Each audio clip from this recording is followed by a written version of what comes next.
James ঢেউয়ে ভাসল Saudi আরবের রাজধানী রিয়াদ। শুক্রবার জুম্মার নামাজের পর থেকে মধ্যরাত অবধি লাখো মানুষের ঢল নামল গ্লোবাল হারমোনি ইভেন্টের ভেন্যু সৌদিয়া পার্কে।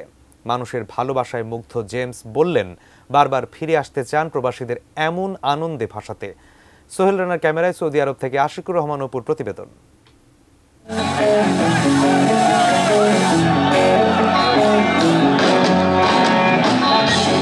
জেমস এই নাম উত্তাল তুলেছে পুরো রিয়াদে প্রবাসী বাংলাদেশিরা কিংবা সৌদি আরবের বিভিন্ন শহর থেকে প্রবাসীরা এসেছেন জেমসকে এক নজর দেখতে, তার গান উপভোগ করতে, এবং কয়েক হাজার মানুষ এখনো রাস্তায় আছেন যারা রাস্তা থেকে ভেতরে আসতে পারেননি দীর্ঘ সারির কারণে।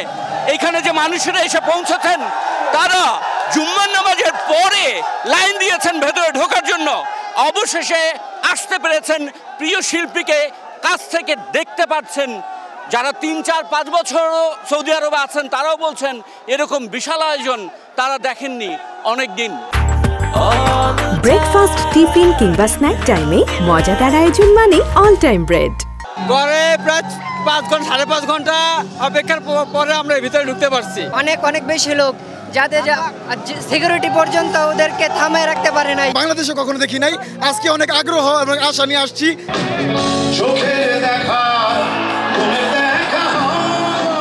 সৌদি সরকারের মিনিস্ট্রি অফ মিডিয়া আয়োজিত গ্লোবাল হারমোনিতে 4 দিনের বাংলাদেশ পর্ব শেষ হবে শনিবার। শুক্রবার রাতে আয়োজনের শেষ ভাগে জেমসের পরিবেশনা থাকার কথা থাকলেও মানুষের ভিড় সামলাতে আয়োজকেরা শুরুর দিকেই আনেন জেমসকে।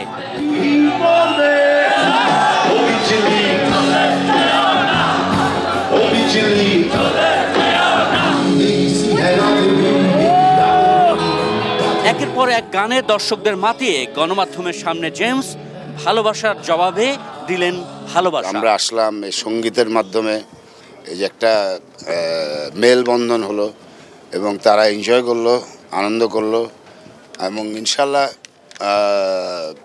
তারা আরও পরিশ্রম করবে এবং দেশের জন্য আরও অনেক কাজ করবে ইনশাল্লাহ। আশিকুর রহমান অপু, এটি নিউজ, রিয়াদ, সৌদি আরব।